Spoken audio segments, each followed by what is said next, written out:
mga ka-idol, baha. Lakas ng ulan, guys. Daloy ng trapiko sa Commonwealth Avenue. Halos Guys, walang galaw lakas ng mga ng ulan na sasakyan yun. dahil safe na ongoing Guys, pa naman ang kasi- delivery. Wala na lang po huminto ay Manila. Hirap na po kasi imbis na nakabiyahe na po ako na ano pa po, naberya pa.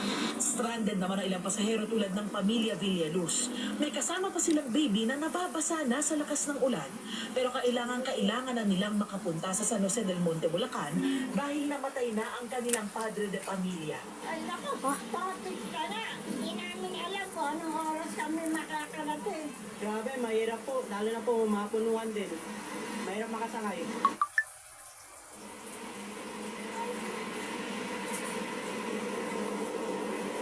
Hindi yung mismong kinatatayuan ko dito sa paglagpas ng Luzon Avenue sa eastbound. Tuloy-tuloy naman yung daloy ng trapiko dito. Hindi naman heavy yung traffic situation pero ayon sa MMDA Metro Base, doon sa bahagi ng Mindanao Avenue Extension ay may gutter deep na level ng baha.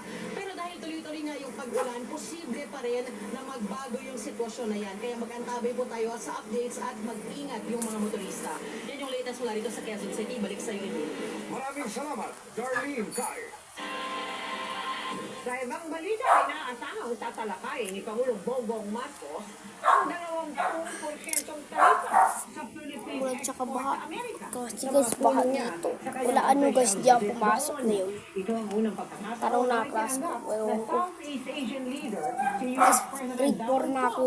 Trump. Nag-aaral ako sa Holy Spirit Elementary School. Mula sa Washington, D.C. Kung umaga ako guys sa klase, pumasok ako. Hindi pumasok kasi ang sakit ng tiyan ko. Buti lang di ako pumasok. Ang lakas ng ulan, tsaka baha daw. Sa Amerika, mula nang malukot sa Suspended pwesto. yung pasok Pero ang bukas. pagbisita niya ngayon ay unang pagkakataon ding may tinanggap